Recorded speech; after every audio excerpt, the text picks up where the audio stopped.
Taiwan was once a name few dared to say. Where are you coming from? Now, it's on the lips of Our presidents, policy toward Taiwan has not changed at all. generals, Second lesson, specific to the Taiwan problem, because that's where we... CEOs. India has been coming to Taiwan for over 30 years. A dot on the map, suddenly central to the world's future. Over the years, you have seen NVIDIA grow up. Not by conquest, not by force, but by standing its ground. A democracy beside a superpower. A chip maker in the eye of a storm. An island whose story refuses to end. Across the strait, threats grow louder. Around the world, alliances shift. And on the island, the question lingers. What does it mean to survive the past and still write your own future?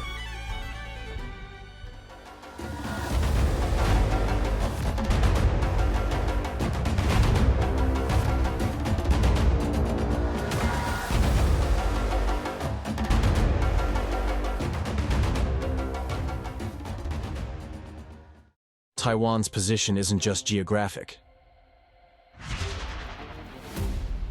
It's symbolic. A democracy facing down authoritarian power. A fault line between empires. Beijing calls it a breakaway. Washington calls it a partner. With the Taiwan Relations Act, America made a bedrock promise to always stand with Taiwan. Others call it a risk not worth taking. But Taiwan is not a pawn. It's a player. It trades across oceans, builds alliances with words and silicon, walks the tightrope between pride and survival. Every handshake, every headline, every military drill is part of a larger game. And Taiwan is at its center. Taiwan doesn't have nuclear weapons, but it has something just as powerful. Microchips, tiny circuits, global leverage. TSMC, Taiwan Semiconductor Manufacturing Company, produces the world's most advanced chips for your phone, your car, your missile defense system. Without them, modern life grinds to a halt. This is Taiwan's shield, its insurance policy, its bargaining chip. In a world built on silicon, Taiwan holds the blueprint, and in that blueprint is power.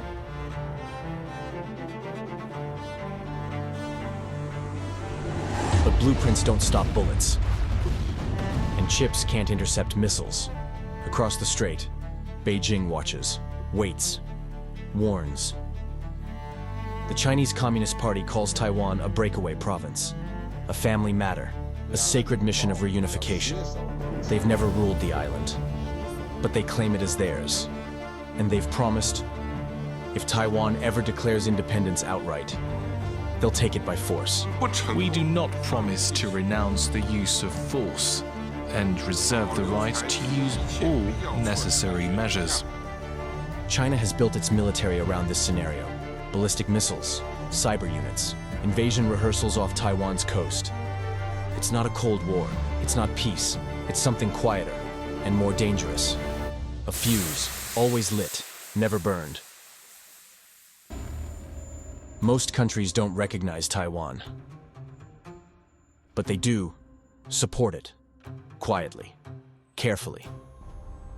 It's a game of smoke and mirrors. Embassies are called offices. Presidents meet in unofficial visits. Agreements are signed, off camera. The United States leads this dance, bound by the One China policy, but also by its Taiwan Relations Act. It sells weapons, sends delegations, signals support, but never fully commits. Strategic ambiguity, they call it. Enough to deter China, not enough to provoke it. And Taiwan?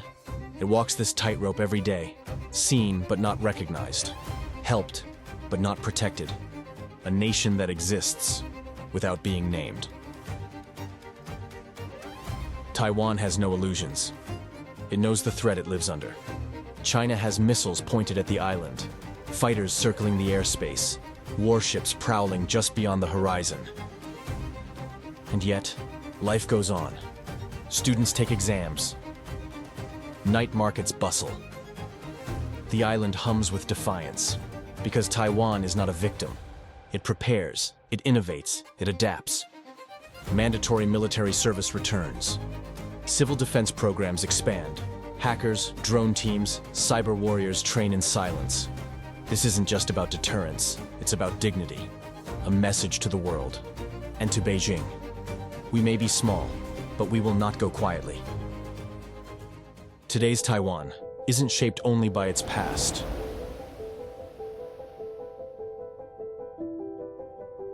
But by a generation that doesn't remember life without democracy. They've never bowed to a dictator.